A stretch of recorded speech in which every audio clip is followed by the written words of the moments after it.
The tycoons of social media have to stop pretending that they're friendly nerd gods building a better world and admit they're just tobacco farmers in t-shirts, selling an addictive product to children. Because let's face it, checking your likes is the new smoking. Philip Morris just wanted your lungs. The App Store wants your soul. There are 2 billion people, more than 2 billion people on Facebook. That's more than the number, it's about the number of notional followers of Christianity. People check their phones 150 times a day, the millennial sort of audience.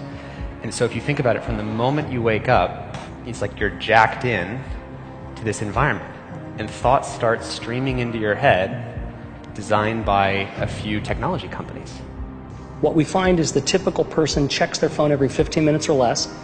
And half of the time they check their phone, there's no alert, no notification. It's coming from inside their head telling them, gee, I haven't checked in Facebook in a while. I haven't checked on this Twitter feed for a while. I wonder if somebody commented on my Instagram post. That then generates cortisol, and it starts to make you anxious. And eventually your goal is to get rid of that anxiety, so you check in. And apparently we feel stressed when we can't get our phone or when our battery is about to die. You probably know this feeling. And a research done in Australia among 3,000 people under the age of 30 found that 9 out of every 10 admit to feel this anxiety while having his battery dying. Steve Jobs revolutionized the entire world with the iPhone, and he never let his children use it, because he did not want them dependent on technology. Right now, an infant is getting their first laptop that's soft and squishy and makes noise.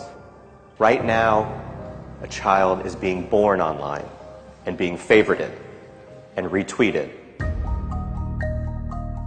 The hypergenerational segregation of our time is bizarre, unhealthy, and historically unprecedented. You've never seen the like of people sitting at a table in a restaurant not talking to each other because they're texting and using their Facebook and Instagram and Twitter, and they are at the table and don't even know each other, in the house and can't even talk to each other. And the pressure that's on us to be like everybody else is so great that everybody tries to live like they're in a reality show. As a culture, we don't have enough in common anymore. And that's because the internet, which was supposed to unite the world, has become too adept at serving us personalized content. Do you know what I saw on Yahoo's front page this morning?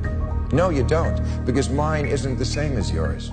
People get news feeds now that just spit back customized stories based on what we've clicked on in the past. We are great consumers, but poor producers. We will buy what we can't afford with money that we don't have to impress people we don't even know, trying to be like everybody else. Get off of Facebook and put your face in a book. Right now, a teenager is photoshopping their selfie because as a society, we're telling them they're not good enough. Right now, influencers encourage narcissism without knowing the breadth and depth of their impact on their audiences. Right now, 40,000 spectators are in an Olympic football arena watching a competitive esports competition because this is this generation's football match. There's always this narrative that technology is neutral and it's up to us to choose how we use it. This is just not true. Technology is not neutral. It's not neutral. They want you to use it in particular ways and for long periods of time because that's how they make their money. You don't realize it, but you are being programmed. It was unintentional, but now you got to decide how much you're willing to give up, how much of your intellectual independence. If you feed the beast, that beast will destroy you. If you push back on it, we have a chance to control it and rein it in. And it is a point in time where people need to hard break from some of these tools and the things that you rely on. The short-term dopamine-driven feedback loops that we have created are destroying how society works. No civil discourse, no cooperation, misinformation, mistruth. And it's not an American problem. This is not about Russian ads. This is a global problem. I challenge everyone to try going 1 week without social media. Don't let your phone and social media control you.